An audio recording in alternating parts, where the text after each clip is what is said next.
कहते हैं कि जिंदगी खेलती भी उन्हीं के साथ है जो खिलाड़ी बेहतरीन होता है। दर्द सबके एक से होते हैं, हौसले सबके अलग अलग होते हैं। कोई हताश होकर बिखर जाता है तो कोई संघर्ष करके निखर जाता है। अगर दोस्त तुम्हारी जिंदगी में भी कोई संकट के बादल छाए हैं और लग रहा है कि आपकी जिंदगी के साथ भी कोई खेलवाड़ कर रहा है, याद रखना कि तुम कोई मामूली इंसान नहीं हो, क्योंकि तुम्हारी काबिलियत इतनी महान है कि इस खेल में तुम्हें ऊपर वाले ने खुद चुना है। अब यह तुम्हारी जिम्मेदारी है कि तुम इस खेल को किस तरह से खेलते हो। यह खेल बड़ा निराला है क्योंकि इसमें तुम्हें कोई हराने वाला नहीं होता। यहाँ तुम्हारी हार भी तभी होती है तब तुम भी उसे स्वीकार करते हो। अगर तुम हार नहीं मानते हो और संघर्ष करते रहते हो तो आज नहीं तो कल यहाँ कामयाबी जरूर आपके कदम चूमेगी। अगर विश्वास नहीं होता है तो आज जो रियल लाइफ स्टोरी मैं आपको सुनाने जा रहा हूँ, इस स्टोरी को ध्यान से सुनना, क्योंकि इसे सुनकर आपको सिर्फ विश्वास नहीं होगा, आपका खून भी खौल जाएगा। कुछ कर गुजरने के लिए इतिहास में एक ऐसा इंसान भी था जिसकी कामयाब होने की आग देखकर ऊपर वाले ने उसके साथ एक ऐसा खेल खेला। वो खेल भी छोटा मोटा नहीं था। इस खेल में उस इंसान ने अपना सब कुछ गंवा दिया। उसके पास कुछ बचा था तो वो था उसका दिमाग। जलती वो आग जो बस कामयाब होने के लिए धधक रही थी, और अंत में इसी आग ने उसे उस मुकाम पर पहुंचाया जहां लोग सिर्फ कामयाब नहीं होते बल्कि वो ऐसी कामयाबी को हासिल करते हैं कि उनका नाम इतिहास में दर्ज हो जाता है और कभी मिटाने से भी नहीं मिटता। इतिहास के पन्नों में दर्ज ऐसे महान शख्सियत की कहानी मैं आपको सुनाने जा रहा हूँ। बस याद रखना कि इस कहानी को एक कान से सुनकर दूसरे कान से मत निकाल देना। 4 अगस्त सन 1821 को आज से लगभग 200 साल पहले फ्रांस के एक दूर दराज वाले इलाके में एक महान शख्सियत का जन्म हुआ, जिसने मुझे सिखाया स्ट्रगल का असली आईने में मतलब क्या होता है। उस इंसान ने स्ट्रगल शब्द का मतलब जान लिया था, क्योंकि उसकी जिंदगी का स्ट्रगल तो उसके जन्म के बाद से ही शुरू हो गया था। उसके पिता एक छोटे किसान थे। जब वो 10 साल का था तब उसकी माता ने उसे अलविदा कह दिया। माँ के मरने के बाद उसके पिता ने दूसरी शादी कर ली। यह शादी उसके लिए एक बड़ी आफत हो गई, क्योंकि वह उसकी सौतेली माँ थी। वह उसके साथ वैसा ही व्यवहार करती थी जैसा हमें फिल्मों में दिखाया जाता है, जहाँ सौतेली माँ बेटे के साथ बड़ा जुल्म करती है। खुद ही सोचो यार, जो हम फिल्मों में देखते हैं उस तरह का एक्सपीरियंस उसने अपनी जिंदगी में किया था। उसकी सौतेली माँ उसके ऊपर इतना जुल्म करती थी कि उसका किसी भी काम में मन नहीं लगता था। उस समय फ्रांस के साथ पूरे यूरोप में ही इंडस्ट्रियल रिवॉल्यूशन अपनी पीक में था, इसलिए वहाँ के सिटीजन में स्किल वर्क सीखने की और करने की कोई कमी नहीं थी। इसलिए उसने 13 वर्ष की आयु में ही उसने अपने घर को अलविदा कह दिया और पेरिस की ओर रवाना हो गया। उसके गांव से पेरिस लगभग 500 किलोमीटर की दूरी पर था। उसके पास इतने पैसे भी नहीं थे कि वह किसी गाड़ी से पेरिस पहुंच सकता था, इसलिए उसने यह 500 किलोमीटर का सफर पैदल ही पार किया। उसे इस डिस्टेंस को पार करने के लिए लगभग 2 वर्ष का समय लगा। उसने 2 सालों के सफर में अपने पेट को संभाल रखने के लिए कई जगह काम किया। जहां सिर ढकने के लिए जगह मिली वहां रात काटी। लेकिन 13 साल की उम्र में शुरू हुआ यह सफर 15 साल की उम्र होने के बाद खत्म हुआ।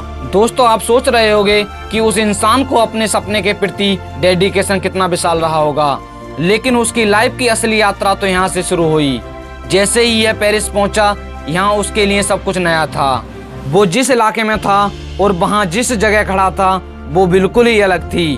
जो काम वहाँ हो रहा था, जिस तरह लोग वहाँ अपना जीवन बिता रहे थे, उन्हें देखकर उसे एक बात की तो गारंटी थी कि इस अनजान दुनिया में वो एक जाने माना नाम बनने वाला है, और उसके लिए ताबड़तोड़ मेहनत होने वाली थी। उसके लिए भी उसने कमर कस ली और अपनी छूटी फूटी स्किल्स के साथ काम की तलाश में लग गया। जैसे कि मैंने आपको पहले ही बताया है कि उस समय फ्रांस में इंडस्ट्रियल रिवॉल्यूशन अपनी पीक पर था, इसलिए उसे काम आसानी से मिल गया। लेकिन उस काम से उसको इतना पैसा नहीं मिलता था कि जिससे वह अपना पेट भर सके। सिर ढकने के लिए उसके पास कोई छत नहीं थी। उसने सर्दी, गर्मी, बारिश एक कंबल ओढ़कर ही काटी। उसे इस बात की कोई परवाह नहीं थी। उसे तो बस अपने काम की ही चिंता रहती थी। वो जो काम कर रहा था उसे अपने काम में माहिर बनना था, उसे प्रोफेशनल बनना था। इसी कारण बस उसने इतने पैसों में भी संतोष कर लिया। कहते हैं ना दोस्तों कि जब तक कुल्हाड़ी को पत्थर पर नहीं घिसा जाता तब तक उसे धार नहीं आती। और जब तक उसमें धार नहीं आती तो वो कुल्हाड़ी कहने के लायक नहीं होती। उसने भी खुद को कुल्हाड़ी मानकर काम में झोंक दिया। इस दौरान उसने लकड़ी से अलग अलग चीजों को बनाना सीख लिया था। काफी दिनों तक काम करने के बाद उसे रियलाइज हुआ उसे आगे बढ़ने की जरूरत है। वो एक अच्छे काम की तलाश में निकल गया। उसे जैसा काम चाहिए था वैसा काम मिल गया, क्योंकि इतने दिन पत्थर पर घिसकर इस कुल्हाड़ी पर धार आ चुकी थी। जब उसे यह काम मिला तो उसे पहले से ज्यादा पैसे मिलने लगे। वो अपने काम में इतना माहिर हो चुका था कि जिस कलाकारी से वह लकड़ी व लेदर की चीजें बनाता, उसे देखकर उसका मालिक भी उससे खुश हो गया। उसकी कलाकारी से बनी चीजें पेरिस में काफी पॉपुलर होने लगी थी। कहते हैं ना कि जब कोई अपने काम को धर्म मान लेता है तब उसे भगवान से कह लो या प्रकृति से वरदान पे वरदान मिलने लगते हैं। हमारे हीरो को काम के प्रति कितनी निष्ठा थी यह तो आपने जान ही लिया होगा। इसी निष्ठा को देखकर उसकी लाइफ में एक और पॉजिटिव घटना घटी। इसी दौरान एक जगह से दूसरी जगह सामान ढोने के लिए फ्रांस में ट्रेन भी शुरू हो चुकी थी। आप सोच रहे होंगे कि ट्रेन के शुरू होने से क्या फायदा हो सकता है। दोस्तों, ट्रेन शुरू होने से हमारे हीरो की लाइफ ने एक नया मूड ले लिया, क्योंकि सामान ढोने के लिए तिजोरी जैसे बड़े बॉक्सेस की जरूरत होती थी। इसलिए जब ट्रेन शुरू हुई तो इन बॉक्सेस की मांग बढ़ गई। तब हमारे हीरो ने इस अवसर का फायदा उठाने को सोचा और बॉक्सेस बनाना शुरू किया। जैसे कि हमने अभी तक कहानी में जान लिया है कि हमारा हीरो कोई साधारण इंसान नहीं था, वो तो एक कलाकार था। इसलिए जब कंपटीशन बढ़ने लगा तो उसने कुछ नया करने को सोचा। इस दौरान उसने बॉक्स इंडस्ट्री में रूप होल खोज निकाला। उसने पाया कि उस समय जो बॉक्स भर रहे थे वो ऊपर से राउंड होते थे, जिस वजह से एक के ऊपर एक बॉक्स को नहीं रखा जा सकता था। उसने ये भी पाया था कि बॉक्स लेदर की बनी होती थी, इसलिए वे बारिश में भीगकर जल्दी खत्म हो जाती थी। इसलिए उसने बॉक्सेस को फ्लैट बनाना शुरू किया। उसने लेदर की जगह कैनवास का प्रयोग करना शुरू कर दिया, जो वाटरप्रूफ भी होता था और टिकाऊ भी होता था। इन बदलाव के साथ उसने बॉक्सेस बनाए और इन्हें बेचना शुरू किया, और देखते ही देखते उसने बॉक्सेस की इंडस्ट्री में उसने खुद की ही मोनोपोली स्थापित कर ली। उसके सामने कोई भी नहीं टिक पाया। वो इतना ज्यादा पॉपुलर हुआ कि फ्रांस की महारानी ने उसे अपना पर्सनल बॉक्स मेकर बना लिया। उसके बाद कई शाही लोगों ने उससे बॉक्स बनवाना शुरू कर दिया।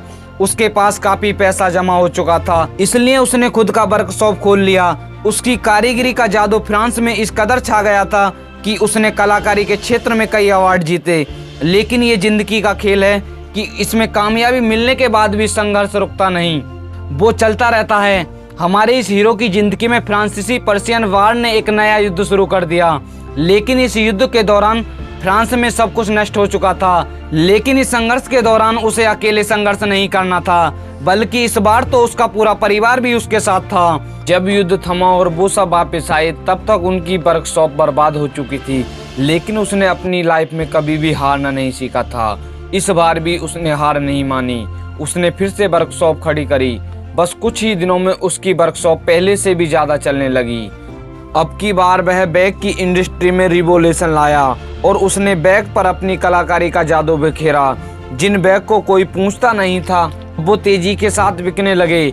उसने आगे कई ऐसी कारीगरी की और आम चीजों को खास बना डाला। अब उसकी वर्कशॉप एक बड़ी कंपनी बन चुकी थी। उसके प्रोडक्ट अब आसपास के देशों में बिकने लगे। दोस्तों, यह बिजनेस एक छोटी सी शॉप से शुरू हुआ था, लेकिन ये आज ग्लोबल ब्रांड बन गया। आज की अगर बात करें तो यह कंपनी लग्जरी प्रोडक्ट की दुनिया की किंग है। यह लग्जरी प्रोडक्ट में दुनिया की सबसे ज्यादा वैल्यूएबल कंपनी है, और यह कंपनी जिस इंसान की खून पसीने से बनी है, मतलब कि जिस इंसान के पूरे जीवन की कथा के बारे में आपने जाना, वो इंसान है लुइस विटॉन, जिनके नाम से यह कंपनी चल रही है। आप सोच रहे होंगे कि ठीक है, लुइस विटॉन ने एक बड़ी कंपनी खड़ी कर दी, तो क्या इसी वजह से इनका नाम इतिहास में दर्ज हुआ? जी नहीं। जिंदगी के संघर्षों को कैसे एक अवसर में बदलना पड़ता है, बड़े सपनों को पूरा करने के लिए कितनी छोटी छोटी परेशानियों से गुजरना पड़ता है, और जिंदगी हमें क्यों ना नीचे गिराने की कोशिश करे, लेकिन उससे मुकाबला करके हमें जीत हासिल करनी पड़ती है। यह संदेश देने की वजह से लुइस विटॉन का नाम आज पन्नों में दर्ज है। दोस्तों, मुझे तो पता नहीं कि आपके जीवन में क्या चल रहा है, आपके जीवन का सारांश क्या है, लेकिन आप जिंदगी का किसी भी मोड़ पर हो, यह कहानी आप सभी को एक बात तो समझाती है कि संघर्षों का डटकर सामना करो। दोस्तों, अगर आपको कहानी सुनकर आपके मन में भी कोई हलचल हुई हो तो आप इस वीडियो को ज़्यादा से ज़्यादा शेयर करें। आप अपनी ज़िंदगी में क्या हासिल करना चाहते हैं कमेंट करके ज़रूर बताएं। अगर आपको वीडियो पसंद आई हो तो प्लीज़ वीडियो को लाइक और चैनल को सब्सक्राइब करें और वीडियो को शेयर करें।